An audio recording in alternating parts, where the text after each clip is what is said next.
পলাশবাৰীবাসীৰ বাবে এক সুখবৰ। পলাশবাৰীত নিৰ্মাণ হ'ব লাভলীনা বৰগোহাঁই বক্সিং একাডেমী। মুখ্যমন্ত্ৰী আৰু পলাশবাৰীৰ বিধায়কৰ পৃষ্ঠপোষকতাত হ'ব এই একাডেমীখন। নৱপ্ৰজন্মক ক্ৰীড়াৰ ক্ষেত্ৰত আগ্ৰহী কৰি গঢ়ি তোলাৰ লগতে উপযুক্ত সুবিধা প্ৰদানৰ বাবে অহৰহ চেষ্টা অব্যাহত ৰাখিছে বৰ্তমানৰ চৰকাৰখনে, যাৰ পৰিপ্ৰেক্ষিতত ৰাষ্ট্ৰীয় আৰু আন্তঃৰাষ্ট্ৰীয় পৰ্যায়ত জিলিকি উঠিছে কেইবাজনো অসম সন্তান। এইবাৰ পলাশবাৰী সমষ্টিৰ উঠি অহা প্ৰজন্মক ক্ৰীড়াৰ ক্ষেত্ৰত আৰু এখোজ আগুৱাই নিয়াৰ প্ৰয়াস মুখ্যমন্ত্ৰী আৰু পলাশবাৰীৰ বিধায়ক হেমাংগ ঠাকুৰীয়াৰ। পলাশবাৰীত 4 বিঘা ভূমিত নিৰ্মাণৰ যোজা এখন উন্নত পৰ্যায়ৰ লাভলীনা বৰগোহাঁই বক্সিং একাডেমী। মুখ্যমন্ত্ৰী আৰু বিধায়ক হেমাংগ ঠাকুৰীয়াৰ পৃষ্ঠপোষকতাত ইতিমধ্যে 4 বিঘা ভূমি এই বক্সিং একাডেমীৰ বাবে আবণ্টন দিয়া হৈছে। এই একাডেমীখনৰ জৰিয়তে সম্পূৰ্ণ পলাশবাৰী সমষ্টিৰ নৱপ্ৰজন্মই বক্সিঙৰ প্ৰতি আগ্ৰহী হোৱাৰ লগতে অত্যাধুনিকভাৱে তেওঁলোকে এই একাডেমীত প্ৰশিক্ষণ লাভ কৰিব পাৰিব। আজি লাভলীনা বৰগোহাঁই নিৰ্মাণ হ'ব লগা বক্সিং একাডেমীৰ স্থান পৰিদৰ্শন কৰে। ইয়ে পলাশবাৰীৰ লগতে সমগ্ৰ দক্ষিণ কামৰূপৰ বক্সিং তথা খেলৰ প্ৰতি আগ্ৰহী যুৱক যুৱতীৰ বাবে বিশেষ অৰিহণা আগবঢ়াব। নিশ্চয়, যিহেতু পলাশবাৰীত লাভলীনা বক্সিং একাডেমীৰ কাৰণে আমি চিন্তা কৰা হৈছে, যিহেতু বিধায়ক ছাৰে গোটেইখিনি কথা কৈয়ে গৈছে আৰু মুখ্যমন্ত্ৰী ডাঙৰীয়া ছাৰৰ তেওঁৰ সহায়তে আমি এই গোটেই কামখিনি কৰিবলৈ সক্ষম হৈছোঁ। যিহেতু যেতিয়া মই ষ্টাৰ্ট কৰিছিলোঁ নৰ্থ গুৱাহাটীত একেবাৰে সৰু জেগা আছিলে, তাত যিহেতু ল'ৰা ছোৱালী আমি ৰেচিডেঞ্চিয়েল এৰিয়া বনাবলৈও দিগদাৰ হৈছিলে। বক্সিং একাডেমীটো একেবাৰে সৰুকৈ ষ্টাৰ্ট কৰিছিলোঁ। এতিয়া যিহেতু এটা ভাল ধুনীয়া জেগা পাইছোঁ, তাতে পলাশবাৰীত হয়, কাৰণ ইয়াত এনেকুৱা ধৰণৰ কোনো এতিয়ালৈকে বক্সিং একাডেমীও নাছিলে আৰু এই চেণ্টাৰটো আমি ভালদৰে বনাব পৰা যাব, যিহেতু অলপ ডাঙৰ মাটি হয় আৰু য'ত আমি একেবাৰে গাঁও অঞ্চলৰ পৰা যি ল'ৰা ছোৱালী লৈ আনি ৰেচিডেঞ্চিয়েল এৰিয়াত ৰাখি আমি ট্ৰেইনিং কৰাব পাৰিম, য'ত আমি নেশ্যনেল ইণ্টাৰনেশ্যনেল লেভেললৈকে তেওঁলোকক প্ৰশিক্ষণ দিব পাৰিম। এইটো এটা বহুত ডাঙৰ এটা খোজ আমি দিবলৈ গৈ আছোঁ, যিহেতু আমাৰ অসম চৰকাৰ আৰু আমাৰ ইয়াৰ বিধায়ক ছাৰ সকলো লগত আছে।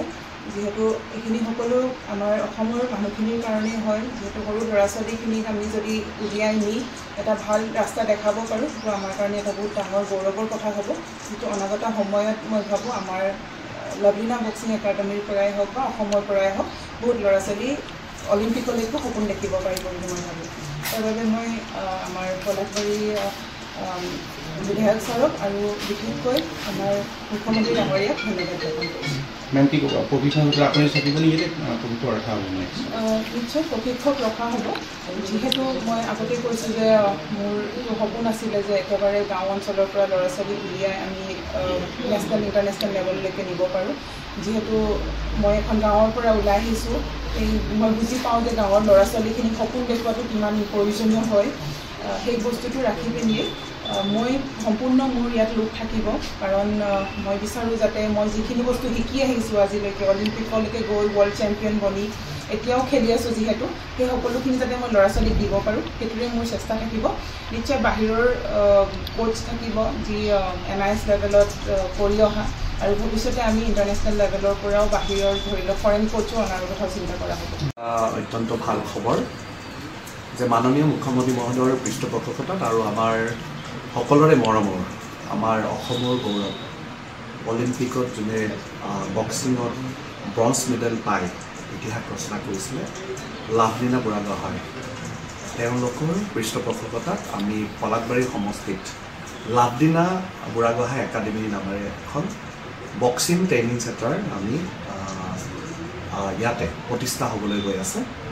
আৰু ইতিমধ্যে আমাৰ পলাশবাৰী সমষ্টিত লাভলীনা বৰগোহাঁই একাডেমীৰ নামত মাটি আবণ্টন দিয়া হৈছে আৰু অতি শীঘ্ৰে আমি আশা কৰিছোঁ এই যি বক্সিং চেণ্টাৰ একাডেমী, এই একাডেমী ইয়াতে স্থাপন হ'ব। আৰু আমাৰ বহু দিনৰ এটা অভাৱ, কিয়নো আমাৰ ইয়াতে বহুতো টেলেণ্টেড ল'ৰা ছোৱালী আছে যোনে নেকি এই প্ৰশিক্ষণটো পোৱা নাছিলে আমাৰ ইয়াতে বৃহত্তৰ দক্ষিণ কামৰূপত আমাৰ বহুতো টেলেণ্টেড ল'ৰা ছোৱালী আছে যোনে নেকি বক্সিং খেলিলে নিশ্চয়কৈ তেওঁলোকো লাভলীনাৰ দৰে হয়তো এটা সময়ত আন্তঃৰাষ্ট্ৰীয় পৰ্যায়ত ভাৰতবৰ্ষক প্ৰতিনিধিত্ব কৰিব পাৰিব আৰু তেওঁলোকে ভাল ফল লাভ কৰিব পাৰিব আৰু সেইটো কাৰণে মই আশা কৰিছোঁ মই ধন্যবাদ জ্ঞাপন কৰিছোঁ লাভলীনা বুঢ়াগোহাঁই তেখেতে পলাশবাৰীত মাটিখিনি আমি য'ত যি স্থান দেখুৱাইছে তেওঁ চিলেক্ট কৰিছে পলাশবাৰী চিলেক্ট কৰিছে মাননীয় মুখ্যমন্ত্ৰী মহোদয় ইয়াতে তেওঁৰ অৱদান আছে তেওঁ পলাশবাৰীত তেওঁ ইতিমধ্যে গ্ৰীণ ছিগনেল দিছে পলাশবাৰীত